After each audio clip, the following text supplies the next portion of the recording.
ऋषिड़ा गजबाहाल सरगुलमालपड़ा गुटिगाँ चौक एभली अनेक जगार यह प्रतिवाद टायर जलिबा सह देखा मिली। वर्तमान आम गहन में अच्छा संघर सभापति संपादक एवं बुद्धिजीवी मैंने अच्छा आसतु सीधा सलख प्रतिक्रिया नेबा यह प्रतिवाद को नहीं कौन प्रतिक्रिया रखुंट। गत 1/8/2024 दिन जो भारत सर्वोच्च न्यायालय जो आम सुप्रीम कोर्ट कहू से सुप्रीम कोर्ट जो राय शुणाई से ताहा आमर एसटी एससी विरोध रे से राय होती।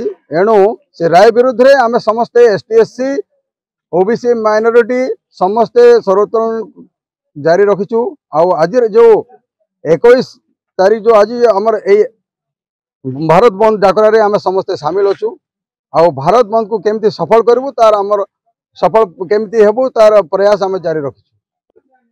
एसटी एससी अधिकार सुरक्षा मंच करलामुंडा महासंघर मैं कन्वेनर आ गत 1 तारीख रे सुप्रीम कोर्ट रो जेन एससी एसटी आरक्षण पर जेन राय दिया जाइए आम तो संपूर्ण भाव में विरोध करुचु एवं ऑल इंडिया दलित महासंघ तरफ जेन बंद डाकरा दिया जाइए आम करलामुंडा ब्लॉक तरफ दृढ़तार सहित समर्थन कर आज आम रास्ता रोक करुचु एवं आज आम शांतिपूर्ण भाव में बंद पालन करुचु एवं सरकार के मध्य अनुरोध करुचु जेन राय सुप्रीम कोर्ट देछन ताके यथाशीघ्र प्रत्याहार करा जाओ एवं एससी एसटी मनकर जेन संवैधानिक अधिकार अच्छे से अधिकार को से हेलन नहीं करूँ से अधिकार के से केबे माने बंद करने चेष्टा नहीं करूँ। जदि आम अधिकार जदि छिन्न करा जाए आम अधिकार को जदि वंचित करा जिबा आगामी दिन में महान संघर्ष होगा। इटा ही आमर भारत सरकार प्रति गोटे चेतावनी देउछु। करलामुंडा ऋषिडारू धनंजय साहू फोकस प्लस।